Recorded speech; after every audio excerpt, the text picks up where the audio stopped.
Some fights start small, but they end up shaking your whole world. For me, it all began when Linda Baxter, the self-crowned dictator of the Willow Creek HOA, stood in my driveway, hands on her hips, that smug grin plastered across her face, and said, "Your mailbox is an eyesore, Tom, and I'll keep flattening it until you get it right." I stood there, jaw half open, staring at the mangled heap of what used to be my mailbox, thinking, "Lady, you just admitted to smashing my property with your shiny red Jeep, and you're acting like I'm the problem?" That was the moment I knew this wasn't about a mailbox. It was about power, control, and a woman who thought she could bully an entire neighborhood into submission. I'm Tom Grayson, a pediatrician who moved to Willow Creek, a quiet little suburb in Texas, hoping for peace after long shifts at the hospital. My place on Maple Lane was supposed to be my sanctuary, neat lawn, white picket fence, the whole American dream deal. But 3 times in 1 month, my mailbox ended up in pieces. The first time I shrugged it off, maybe a kid on a bike out wild. The second time, I figured some delivery guy wasn't paying attention. But the third time, it was like someone took a sledgehammer to it. Twisted metal, splintered wood, my bills scattered across the grass like confetti after a bar fight. Then I found it, a lime green violation notice taped to my porch, screaming in bold letters, "Non-compliant mailbox. Replace immediately or face fines." Willow Creek, HOA, Rule 6.2.1. That's when my neighbor, Mrs. Ellie Parker, a sweet old lady who'd lived here forever, pulled me aside and whispered, "I saw Linda back her Jeep into it, Tom." Looked me dead in the eye and drove off like it was nothing. I was floored. Who does that? Who smashes someone's mailbox? A federal mailbox, mind you, and then slaps them with a fine? I tried reasoning with Linda first. Called her up, left a voicemail as polite as I could muster, saying, "Hey, Linda, it's Tom Grayson at 112 Maple Lane. My mailbox is destroyed, again, and I got your notice. Can we talk?" 20 minutes later, she called back, her voice dripping with that fake sweet tone that hides a knife. "Tom, your mailbox was too big, painted navy instead of hunter green, no gold numbers. It's a blight on our community's charm. Rules are rules." I bit my tongue, but I couldn't help it. "Rules? Linda, Mrs. Parker saw you ram it with your Jeep. That's not enforcement. That's vandalism." She laughed, this sharp, mocking chuckle. "Oh, Tom, don't be dramatic. If it was compliant, it wouldn't be in my way." Then she hung up. I stood there, phone in hand, my blood boiling, thinking, this woman's not just breaking my mailbox, she's breaking every ounce of decency in this neighborhood. That's when I decided I wasn't just fixing a mailbox. I was building a fortress. I spent that night hunched over my laptop, scrolling through websites for tamper-proof mailboxes. I found it, the Iron Sentinel, a beast of a thing, 1/4-inch steel, 85 pounds, built to withstand sledgehammers, crowbars, even a car crash. It came in hunter green with gold numbers, exactly what Linda's precious rules demanded. I called my buddy Jake, who runs a construction crew, and said, "Man, I need a post that could hold up a skyscraper." He laughed so hard I thought he'd choke. "You finally met the HOA dragon, huh? Don't worry, we'll bury that thing so deep it'll outlast the apocalypse." I also reached out to Sarah, an old college friend who's now a property lawyer. She read Linda's violation notice and snorted. "Tom, this is textbook overreach. They can't touch your mailbox without written notice and a 14-day fixed period. Check your HOA covenant, page 52. Plus, smashing a mailbox? That's a federal crime, buddy. 18 U.S.C. 1705, up to 3 years in jail." That was my ammo. Linda wasn't just breaking her own rules. She was stepping into felony territory. I started gathering my army. Mrs. Parker showed me a grainy video she'd taken on her phone. Linda's Jeep idling by my mailbox, then lurching forward, crunch. Not HD, but enough to show intent.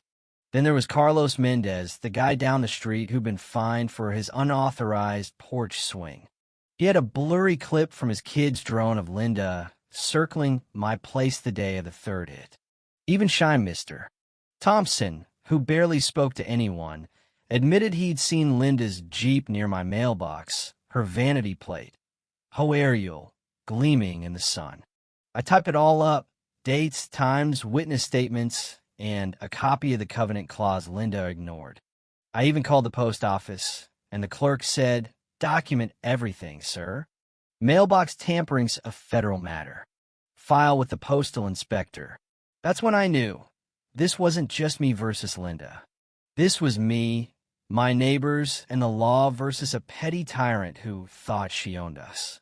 Friday came, and Jake's crew rolled up at dawn, their truck rattling with rebar and a cement mixer. Neighbors gathered like it was a block party. Mrs. Parker with her thermos of tea, Carlos's kids snapping pics, even Mr. Thompson peeking from his porch. Jake grinned as we dug a hole deep enough to bury a car. This post ain't moving unless Linda brings a tank. We poured concrete, set the steel post, and bolted on the iron sentinel. It gleamed in the sun, hunter green, gold numbers, a middle finger to Linda's reign of terror. The neighbors clapped, actually clapped, like we just raised a flag after battle. That night, I hid a security camera in the oak tree by my curb, its lens locked on the mailbox. I knew Linda wouldn't resist testing it. Sure enough, Saturday morning, 8:45 sharp, her Jeep crawled down Maple Lane. I watched from my kitchen, coffee in hand, as she stepped out, tape measure swinging like a weapon. She measured the height, the width, the distance from the curb, muttering to herself, then, get this, she leaned in and shoved the mailbox with both hands. Nothing. Not a wobble. She kicked the post. Zilch.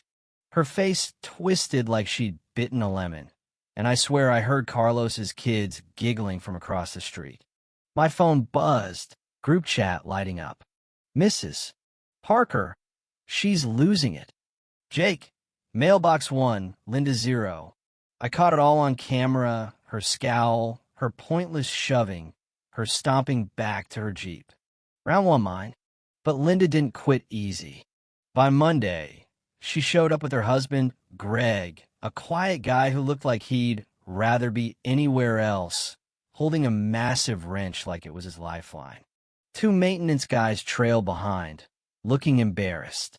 I step onto my porch, casual as could be. Morning, Linda. Planning to break federal law again. Her smile was all teeth. This mailbox is non-standard, Tom. Too heavy, too aggressive. I pulled the covenant from my pocket, flipping to the highlighted page. Says here, Hunter Green, gold numbers. Check and check. You want to talk aggressive? Let's talk about you ramming my property. Greg dropped the wrench with a thud, and the maintenance guys shuffled back, one muttering, "It's within code, ma'am." The neighbors were out now, Mrs. Parker filming, Carlos's kids chanting, "Mailbox, mailbox," and Linda's face went red, then white.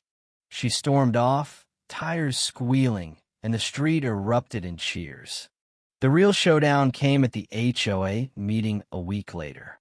Normally, it's just a dozen retirees arguing over lawn clippings, but that night, the community center was packed, standing room only. I walked in with my folder. Covenant, photos, videos, witness statements, even a letter from the postal inspector confirming they were reviewing my complaint. Linda sat at the head table, gavel in hand, smirking like she owned the place. I stepped to the mic, heart pounding, but voice steady. Linda Baxter destroyed my mailbox 3 times. She fined me $150 for her own crime, ignored the covenant's 14-day notice rule, and broke federal law, 18 U.S.C. 1705, tampering with a mailbox, up to 3 years in prison. The room gasped. Linda snapped, "You're out of order." But I held up the covenant. "No, you are." Page 52, Section 12.1. Written notice required. "Where's mine?" "Mrs." Parker stood up, voice shaking but fierce. "I saw her do it, Linda. You looked right at me." Carlos held up his drone footage. "Even Mr. Thompson muttered, 'I saw the Jeep too.'" The crowd started shouting about their own fines, their own run-ins with Linda's clipboard tyranny. Linda banged her gavel, but it was like trying to stop a tidal wave. Then Mike Reynolds, a retired attorney on the board, spoke up. "Tom's right. The covenant wasn't followed, and federal law trumps HOA rules. We need to dismiss these fines and review our practices." The room exploded. Cheers, stomps, even a few boos aimed at Linda. She looked like she'd been slapped. "This is absurd," she shrieked, but no one listened. 3 days later, a petition to recall her as HOA president hit every doorstep. Mrs. Parker typed it on her old typewriter, 60 signatures strong. Linda tried to fight it, banging on doors, yelling about slander, but it only made people sign faster. The recall vote was a bloodbath. 78-6, Linda was out. The community center roared like a stadium. She stormed out, Greg trailing like a lost puppy, and we all knew Willow Creek was free. Weeks later, a check for $150 landed in my Iron Sentinel with a note, "Violation dismissed. Apologies." I laughed so hard I scare my dog. The neighborhood changed after that. Kids left basketball hoops out. Mrs. Parker put her old fountain back, topped with a gaudy pink bow. The local paper ran a story, Mailbox Uprising, how one man took down an HOA tyrant. My mailbox became a legend. Neighbors upgraded theirs, calling them tanks or fortresses. Even the mailman left a note. "Toughest box on my route. You're a hero, Linda." She tried starting an HOA in another town, but word spread fast. No one wanted her. Last I saw, her Jeep idled at the corner, her eyes locked on my mailbox. Then she peeled out and never came back. That mailbox isn't just steel and concrete. It's a reminder that standing up, even over something small, can change everything. Linda thrived because we let her, because we grumbled but didn't fight.